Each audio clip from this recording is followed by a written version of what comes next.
I became homeless probably about a year and a half ago. Uh, Both my mother and father passed away, and I was I'm classed under schizophrenia and addiction, uh, substance addiction and stuff. And when I was a child, I had my family argued and fought all the time and stuff. And when my parents, they were both divorced, uh, and I moved back and forth from Florida to Indiana and stuff. And then my mom and dad both got sick, and I was actively using and stuff, trying to cope with life, everyday life. You know, it got rough for me. I have so much fighting depression and anxiety.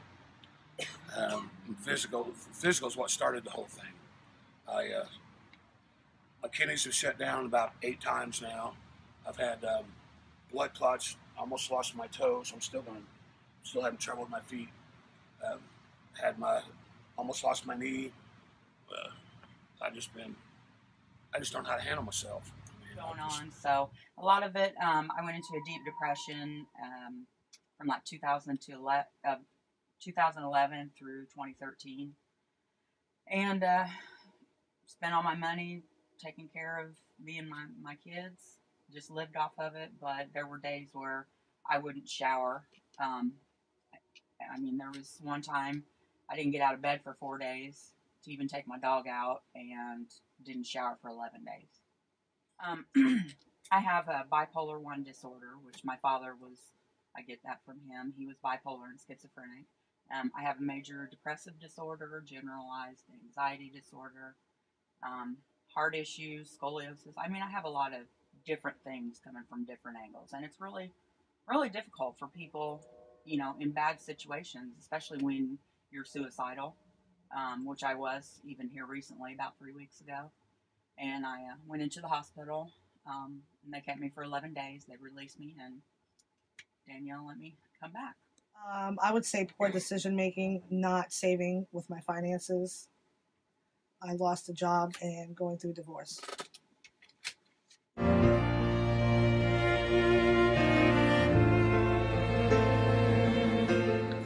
It's very stressful. I have periods where I cry a lot just out in public. I have periods where I try to stay to myself. I always had trouble trying to ask for help, but sometimes I need to. And it was kind of hard to try to get here. Just trying to take the initiative to want to do it on my own when I've been fighting it for so long. But it gets tough to just try to keep going on your own and not being able to feed yourself or financially support yourself. Typical day right now is I wake up pretty early, 6:30 in the morning, have a cup of coffee, smoke my cigarettes, have breakfast, take my pills, and you know, just start making calls and doing all the things that I need to be doing to fulfill, you know, my obligations here, responsibilities here, and to myself, of course. So.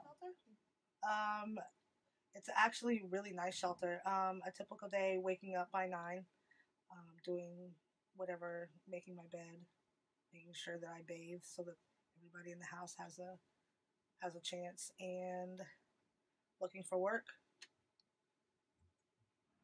I got to get up and move every day, the longer I lay there, the more I just hurt more. I have back problems and arthritis, and I got food stamps now, so it's boring, but at least it gives me a good outlook at things. I mean, there's things to do. I just miss having my own car and my own place, and it's boring at times. But it's better boring here than out here. A typical day, I try to surround myself around positive people. You know, I'm tired of going down dead-end streets and falling in between the cracks because, you know, I'm just like everybody else that's in society and stuff. I'm just trying to learn to live with my diagnosis. The people, that's just, you know, not getting along. And, you know, you're so used to having control over your situation in your own home, who comes in and who you don't like, that type of thing.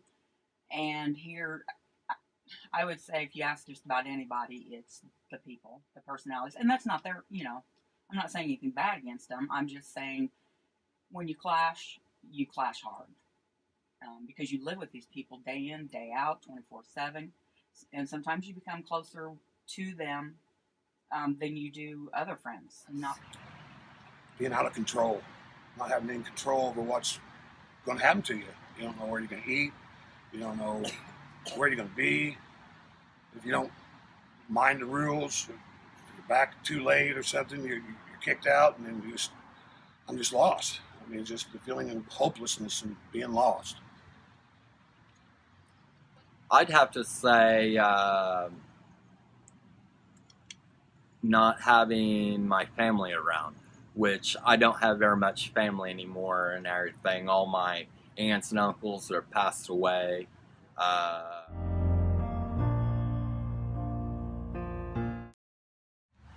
That it's rough.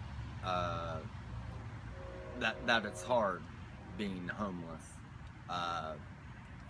Happen to not knowing where you're going to be able to lay your head from day to day, you know. I was homeless in Florida too, and after my mom passed away, and I stayed at a Salvation Army, and that there wasn't very much housing for homeless people. I guess it wasn't the funding or what, because I was staying on the streets, sleeping anywhere I could, you know, and it was difficult. It's a struggle. It's not for the weak minded. It's something you got to just keep trying to keep faith in God or something. I do go to church, and it does help me a lot. I do feel better when I go to church. Anywhere else, I'm just the same stressful person. I'm always fighting. That it's not as easy as they think to fix yourself or to get yourself together. I think, and I didn't even realize until I came in here. This is my second time here, and I came in back in 2014 and stayed for a little bit, and I couldn't do what I had to do. I just wasn't there yet, and it can happen to anyone, absolutely. You know, I had everything in the world. Okay, I had a huge inheritance from my grandmother when she passed, and I'm still here. You know, I mean, not still here, but you know, I'm here, and I shouldn't have been. I should have. I mean, we're talking $125,000 I lived off of just to survive because I didn't care. And so, you know, people need to understand that it's not as easy as, you know, coming to, as an example here, and totally getting yourself fixed and being out in, you know, 30 days or whatever, that type of thing, because some people have major issues, major issues, and there's a stigma against homelessness. That is terrible. I mean, like I said, it's the worst position. I feel worse about myself now than I ever have, because it's getting better. Things are starting to turn around.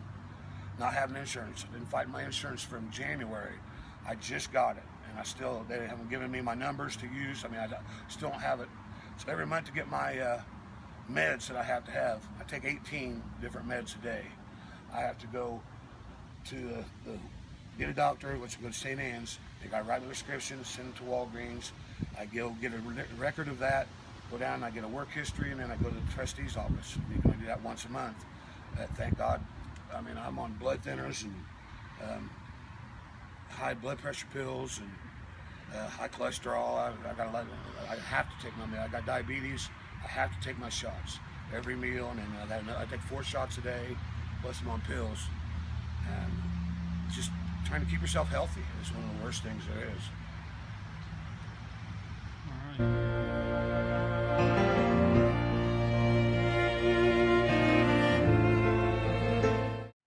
We just try to help the homeless and give them a place to sleep and feed them. And we're not greedy. If we get donations, we share with other agencies out and about. And I do case management and oversee all the residents and staff here. And we have a soup kitchen and a clothes closet, and try to help as many people as we can. It's a 60-day program. We bring them in, make them getting their self-sufficiency and back on their way to success.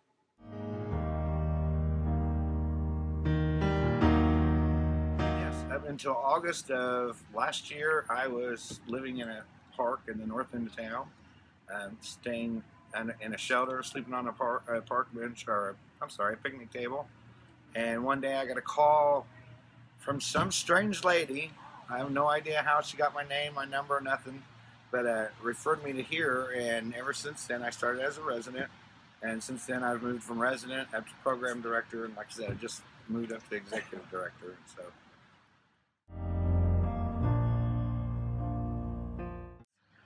the biggest challenge with working with homeless is trying to break the cycle. A lot of times when they get to this point, they're chronic homeless, and they've been homeless for a year or more, and they consider that chronic homelessness, and it's a mental toll on anybody who loses their home. And so we work close with the agencies to try to make sure that they're getting hooked up with the appropriate people to help them, whether it's physically, mentally, spiritually. So. A lot of barriers that we have to work through to get them back stable to housing. Also, the capacity of the shelter. I see that I can only bring in so many people at a time, so that affects them with having to stay out on the streets and abandoned buildings and stuff longer. So.